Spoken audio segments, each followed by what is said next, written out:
And joining me now is another newsmaker, because remember, there is a lot happening in the Rajya Sabha elections in Maharashtra as well. Shiv Sena MLAs are in hotels across the city. Joining me now, Priyanka Chaturvedi, Rajya Sabha MP of the Shiv Sena.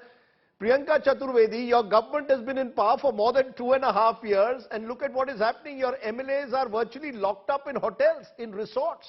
I mean, it obviously means you have no faith in your MLAs. You fear they will cross vote. So what do? Lock them up in 5-star hotels where they seem to be having a rather good time. Actually, we have 100% faith on our MLAs. What we want to expose is how Bharatiya Janata Party can resort to anything to try and spoil the atmosphere of a state which is running in able hands of Shri Uddhav Balasaheb Thackeray. It has been a long-standing tradition in Maharashtra that whether you are in the opposition or you are part of the government, you will send MPs to the Rajya Sabha unopposed. Bharatiya Janata Party has broken that tradition without having numbers in their hand. What they're trying to do is promote the entire idea of horse trading, which we have seen across Rajya Sabha elections, that they do not have the numbers, they try to indulge into corruption. Isn't this corruption where you're trying to buy and sell MLAs and their votes? No, but why are your MLAs so susceptible? Why are your MLAs so susceptible to this horse trading that you have to keep them in hotels? If you had faith in them, you would know that they cannot be bought. Shiv Sena under Balasaheb Thackeray would have been confident that their MLAs cannot be bought. But today, it seems the MLAs are perhaps purchasable in some way. You know, Rajdeep, those are kind of charges being made against Shiv Sena ever since Mahavikas Aghadi came about. Every day there's a new prediction that Mahavikas Aghadi will fall, the alliance is not getting along, and all these kind of rumors. I will not get into this. Now, talking about resort politics, aren't BJP MLAs holed up in Rajasthan? Aren't they also being kept in Maharashtra? It's working.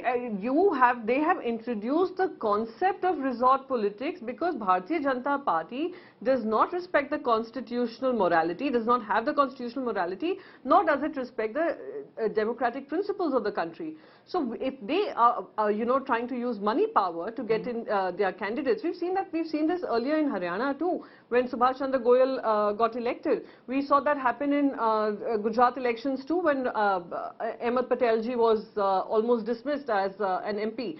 So all this has also ensured, and we believe that everyone has to fight back this kind of constitutional irresponsibility coming from the BJP, and we need to teach them a lesson that money cannot buy you votes and money cannot buy you power.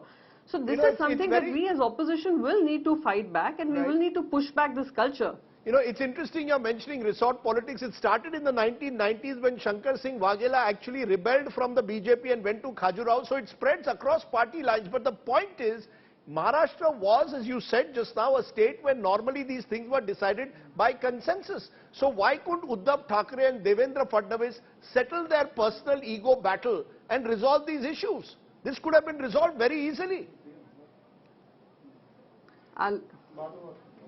Let me tell you, there is no ego as far as Shiv Sena is concerned. We had reached out to the BJP, the Mahavikas Aghadi senior leaders had reached out to the Bharatiya Janata Party. But what do you do with a person who's so adamant at wanting power at any cost that he will take oath of office at 5 AM in the morning to be to get a world record in being the shortest tenure chief minister in his second term? And that is Devendra Fadnavis for you. So if you are trying to create a situation like that, and be rest assured that we fought back in 2019 and we showed them that this is not how politics works, how constitutional morality works or democracy works. We taught them a lesson then, we will teach them a lesson now. Perhaps this is the first fight which they have introduced.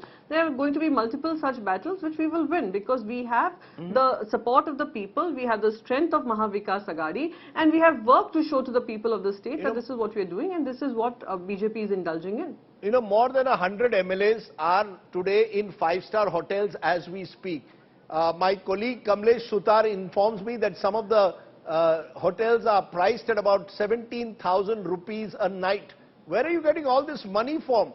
I mean, is there a sense of desperation on both sides? On the BJP to win this election and you to protect your turf. So there is desperation where money doesn't matter. It is now about money power. No, no, no. It is not. Money power is what the Bharatiya Janata Party is trying to use to try and show that opposition is weak, opposition cannot win, and also through its, using of central agencies, etc., creating an atmosphere where they try to bully into submission. But Maharashtra has not been a state which will be bullied into anything or by anyone. So to be able to teach them a lesson, we will need to be able to ensure that when the time comes, when the voting happens, we teach them an emphatic lesson where they do not attempt to do this ever again. So this is what that is extremely important for us. And at times, when you need to set back the moral compass, I know it's your favorite word about the moral compass, so I will reiterate that word. When you need to set the moral compass right, you need to take a few decisions, and we are doing what we have to do, because that's what constitutional morality is all about. Teach them a lesson in constitutional morality. Constitutional morality? Who has the moral high ground? We'll wait and see. But for now, Priyanka Chaturvedi, for joining me, thank you very much.